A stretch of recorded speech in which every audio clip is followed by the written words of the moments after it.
साथियों, मानसून नवीनता और नवसर्जन का प्रतीक है। और अब तक जो खबरें मिली हैं, देश में मौसम बहुत ही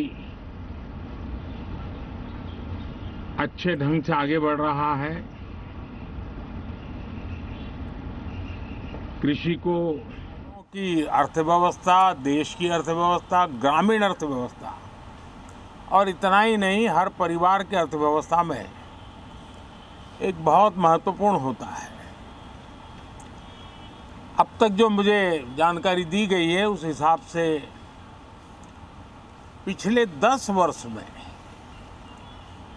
जो पानी का भंडार हुआ है इस बार, वो करीब करीब 3 गुना हुआ है, जिसका आने वाले दिनों में भी देश के अर्थतंत्र को बहुत लाभ होगा।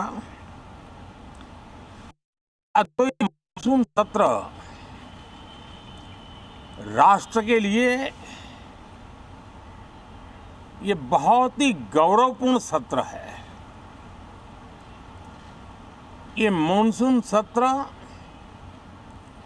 राष्ट्र के लिए एक अपने आप में विजयोत्सव का रूप है।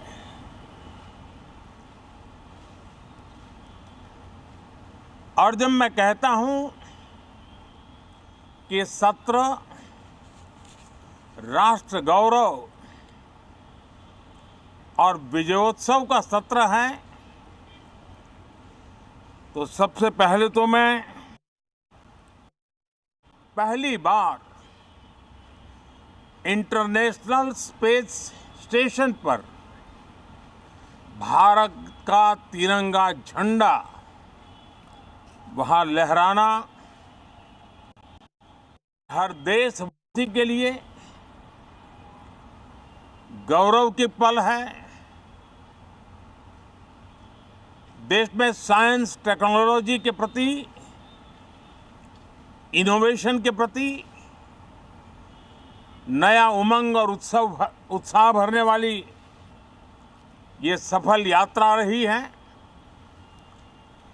और पूरे सांसद, लोकसभा राज्यसभा दोनों सदन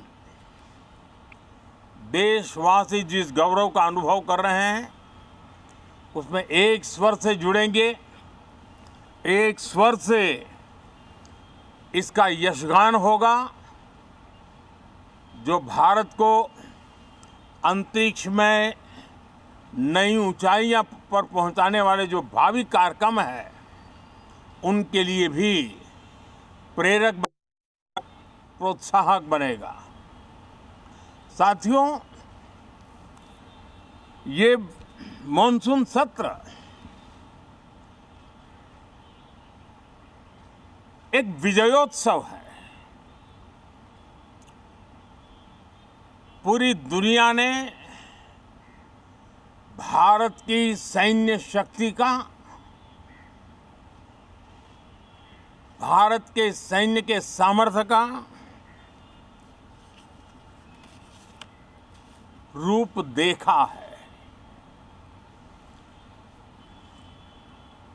ऑपरेशन सिंदूर में भारत की सेना ने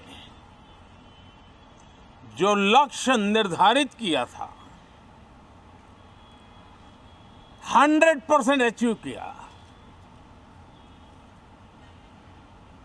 आतंकियों के आकाओं के घर में जाकर के 22 मिनट के भीतर भीतर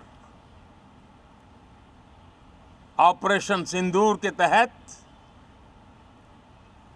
उसको जमींदोज कर दिया गया। मैंने बिहार की एक कार्यक्रम में इसकी घोषणा की थी, जो हमारी सैन्य शक्ति ने बहुत ही कम समय में सिद्ध करके दिखा दिया। और इसमें मेड इन इंडिया सैन्य शक्ति का ये नया स्वरूप, इस पर भी दुनिया बहुत आकर्षित हुई है। Zee News.